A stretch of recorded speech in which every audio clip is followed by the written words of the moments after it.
Hey guys, welcome back to another YouTube video, and in this video we're going to be covering a short sliding trick that I sort of come up with and just seen other people doing in sort of Twitter and Twitch. It's sort of sliding trick. It's really relative to the new season and it's really related to the new season, and I think a lot of people can do this trick on height but also somewhere in mid ground. So if you really need a way to get down because you notice you're too high, let's say it's coming from a mountain all the way down to low ground, and it's going super steep downhill and you really need to go down fast, right? And a really fast way that, you know, it works in duos especially, it's not really a solo strat, especially because of how mat intensive it can be, but a really fast way to get down, especially if you're playing the height layer, is let's say you're tarping like this and then you just reverse your ramp. So if you reverse your ramp and slide down, you'll find that it's really easy to get down super quick, and the best part is your duo can actually follow you, right?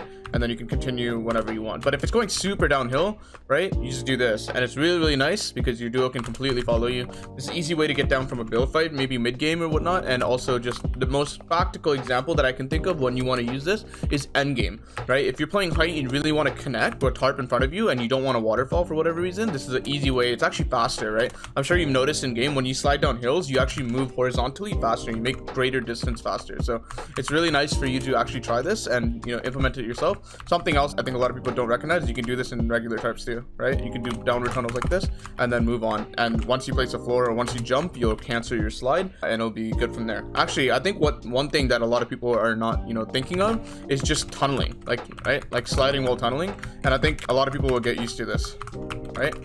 And you can sort of tunnel like that. I don't really know what the purpose of that would be, but I think it would be really nice for some people to really master the sliding mechanic, because I really think that it's going to be really useful in the future. So watch out for that. I think one thing that people don't really recognize is that you can look backwards. So if you slide down, right, you can look backwards like this and shoot, and you'll actually continue to slide, right? So if I sprint, you can sort of look backwards like that. So let's try it again.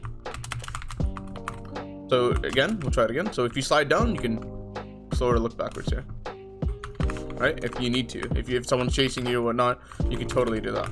So what I want to test actually is what happens if you fall off the ramp, right? Like what if you only place 2 stairs and then go slide, right? What happens then? And I think what happens is pretty simple, right? You fall. And the best thing about that action is, like, you could completely stop building and then catch yourself if you really need to. For example, right, let's say I'm sliding down and then someone's chasing me because I'm trying to get off height, and maybe there's someone on height above me. So what you can actually do, right, is place 2 ramps, slide, and then look up and shoot, and then like you'll fall. You really don't want to cancel your slide, so you just continue sliding. This is pretty hard on controller, but right, and then you'll fall. You can connect yourself if you really need to. Essentially, this video really tells me there's a lot of potential for the sliding mechanic, right? It's not super niche or even unpractical. I really think there's a lot of stuff that you can do with it, including, you know, when you're walking around mid game. Now we know snipers are in the game. If you really want to make sure you're not getting hit by those snipers, one way to really avoid doing that is to do this, right, and walk around like this. And it's really easy to do if you just practice literally 2 minutes. It's really nice to do, and I think you'll find that it's pretty hard to hit you when you're doing this, especially because you can shoot while you're doing it, right? And it's really nice that way if you need to. And obviously any builds that you need to place can work this way as well. The best thing that I noticed about sliding is, you know, a lot of people struggle to do this sort of thing, especially without double movement. Like if you don't have double movement for whatever reason, actually, it's really hard to sort of place this. So you can slide forward and then look like this, right? You can sort of tunnel while sliding, and you can also have more vision, right? You can look this way if you really want to slide. So essentially sliding is really nice. It's really important to sort of master it and put it into your regular play, because it actually adds a lot of different ways to play the game, right? So if you want to do like a half tunnel, you can do a half tunnel while sliding, right? There's different ways to play this game. And I think the biggest thing that people should realize is if you want to go faster, backward stair sliding is really nice. Just note that if you have pre-edits, obviously your rotated ramp will continue to be rotated, and if you don't have reverse ramp, you know, it won't be rotated at all. For example, I don't have pre-edits on right now, and every time I like let go of the stair and bring it back up, it goes back to the normal edit. So a lot of people that are worried about rotates, I think you just, it's really easy to get used to this. So I can tunnel, slide, right, and get back up. So yeah, I mean, if you don't want to place these walls because you feel like you're only going to be sliding for a limited amount of time, you could totally do, you know, just ramps, and have your duo follow you if you need it. So just note that like when you're sliding, you're sort of committed to that section. There's a lot of tricks that people can do, and just keep that in mind. So the next trick that I really want to sort of show you related to chapter 3 is the trick with the red dot. So X2 Twins actually posted a video. I can sort of put it on the screen here, and it'll show you what you can do with the red dot. Okay, so something that you'll notice with the red dot and this trick that you've seen on screen is the fact that if you right hand peek it, you stand really close. Usually this will actually be difficult if with a regular gun. For example, if I had an SMG, see how the bullets go into the wall, but if I have a red dot, right, I can sort of stick right like this, but an SMG would still hit the wall. You see that? So an SMG would still hit the wall in this case. But then if I pull a red dot, see that? So that's something that's really interesting, because this is a really solid way to actually get surge. For example, if someone's sitting right here, right, and I want to get surge on them, I just do this, and you'll notice I'm actually really covered. Right, so if I want to get surge, it's a really good habit. Honestly, until this is fixed, I really don't think it will be, changed that much. One thing that you could just do is just peek everything on a really close right hand like this, and basically you want to sort of line it up so that the red dot is as closest to this edge as possible, and you won't be that exposed. Especially if you notice right away, I'm completely immune to a headshot snipe, which is most people are sort of avoiding. So you can go quite literally for free shots, right? That's what people are most worried about when they go for surge, is getting hit. So if you own a MK7, a red dot AR, you could do this strategy, and you'll notice if I hip fire, it doesn't work, right? If it completely doesn't work, right? It'll break the wall. But then when I red dot ADS, it actually goes through. So this is the things that X2 Twins discovered, or maybe someone else discovered it and they made a video on it. I don't really know, but regardless, credit goes to X2 Twins because that's where I saw it. And I think this is a really nice trick that I think we can implement in competitive games to sort of, find surge a lot easier. So if you're just sitting in a place like this, just edit this wall, place a floor, and just use this to sort of peek and look for damage. Obviously, you have to worry about your other angles, but other than that, this is a really nice way to look at people. And obviously, let's say for example, people are rotating on the ground left to right, you can just do this, right? And then just like sort of look at them and move, like as they're moving to the right, line them up with the wall. Like just tap A or left joystick to sort of line them up with the wall, and as they're moving right, just line them up with the wall and continue to do that. And then you won't hit the wall, but make sure you understand like you're completely covered. It's really hard to hit you, right? They can see your elbow a little bit, but then again, that's a lot better than seeing your head. So that's definitely one trick that you want to use. The last trick, right, and I think until the SMG meta is completely gone, this will be a very relevant trick. So a couple things to realize is reload animation takes a really long time, right?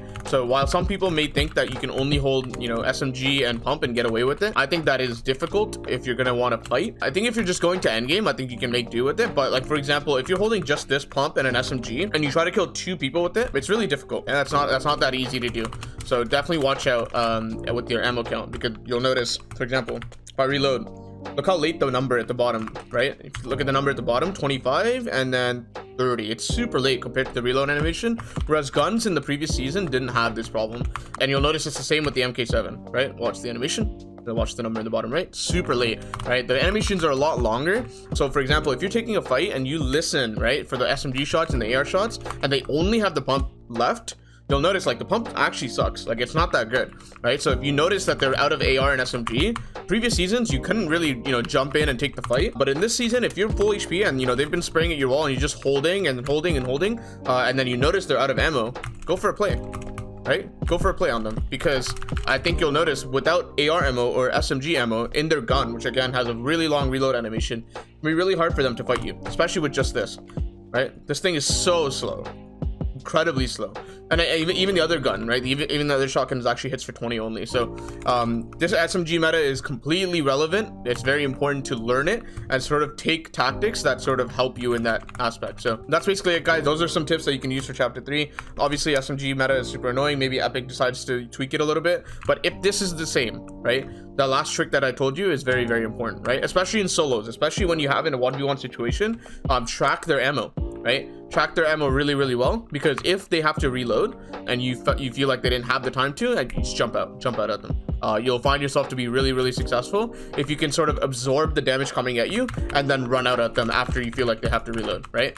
Now, just be careful, because some people may assume, right, like, oh my god, the SMG has to be reloaded, so I'm going to run at them. But just make sure they don't have an MK7 as well, because a lot of people this season are running AR SMG pump, especially in arena and maybe even in solo catch up and tournaments. They might get away with it to hold these, so just watch out for that fact. Like, don't just think they have just an SMG or just an AR. Really expect to have both, right?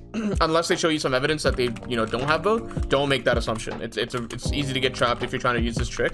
So just make sure that you're using this trick with some caution, and sort of assume they have an AR SMG off the rip, and it'll help you a lot. And I hope it gives you success, guys. So make sure that you guys like the video if it helped you out. I'm gonna be doing my research and coming up with other tips for you guys. Let me know what sort of videos you want to see for chapter 3, right? I might make a solo drop spot chapter 3 video, things I think that are genuinely really good for the upcoming solo catch cups. If you like that idea, let me know. If you like the idea of a duo drop spot as well, let me know. Tell me the ideas that you want to see in these videos, because I am definitely going to be grinding for the next few weeks and making these sort of videos for you. So I want you guys to get prepared for chapter 3. Tournaments are starting at like somewhere January 10th. Just be prepared for that. Like it's coming, guys. We need to start preparing now, right? This isn't something that you can just start doing last minute and then expect to find results. You need to start now, right?